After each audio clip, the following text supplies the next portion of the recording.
If you think this curious huddle of abandoned buildings at Rhos Point looks as though something is missing, then you would be absolutely correct.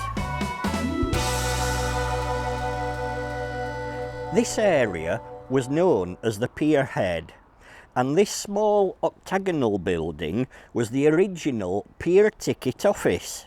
From this point, there once existed a cast iron and timber pier which reached over 400 metres out to sea.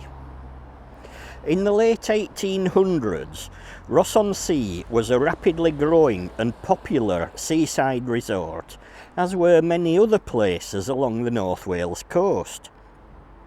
However, Rhos-on-Sea was missing out.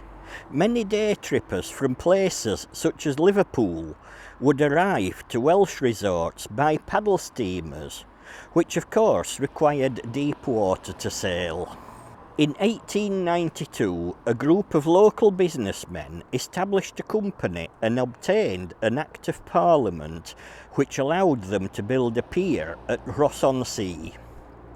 The pier was planned to include a landing stage so that Rhos-on-Sea could tap into the huge amount of tourists arriving by steamer. Just 3 years later, in 1895, a pier had been constructed here and opened to the public. Shockingly, the company went bust just 1 year later, but there was probably a very good reason for that. The businessmen had failed to build a landing stage on the pier when it opened, so the steamers couldn't dock, and so it was a bit of a white elephant. Shortly afterwards, a local magistrate known as William Horton stepped in and took over the pier.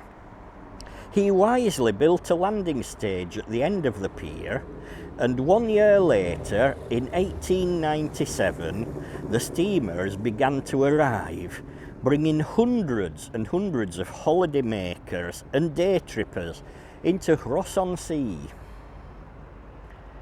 Impressed by how many people the paddle steamers were bringing, and not wanting to miss out, William expanded by buying 3 paddle steamers of his own. He set up a company to operate them called the Colwyn Bay and Liverpool Steamship Company. Soon, everything went a bit pear-shaped again. The pier had been built in the wrong place. This was pointed out to William, and because it was well outside the line specified in the Act of Parliament, the pier was, in fact, illegal. This meant he could not levy a toll on the users.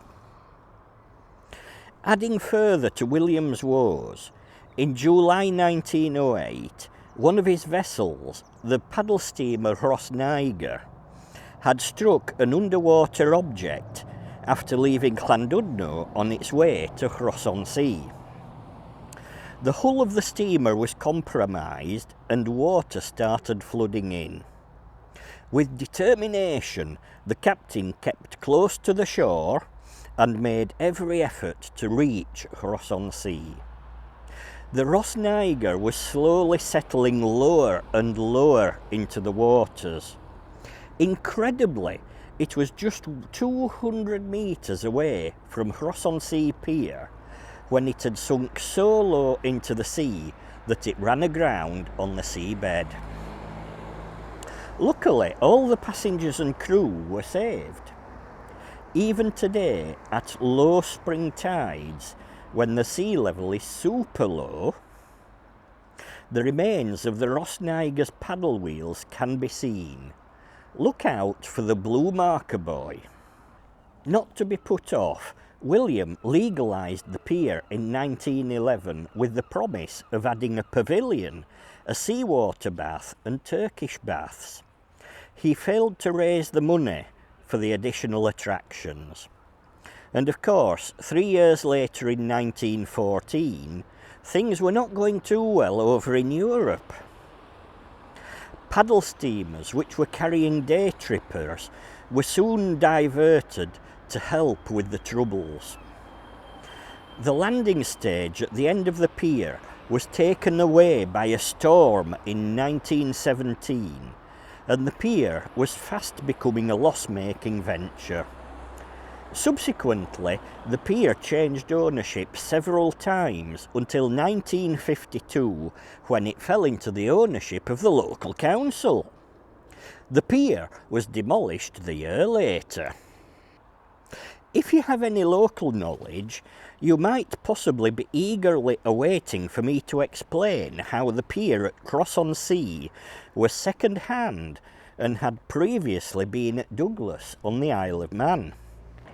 Whilst researching, I discovered that according to the National Piers Society, this is not the case, and was conclusively proven in a book titled Piers of Wales.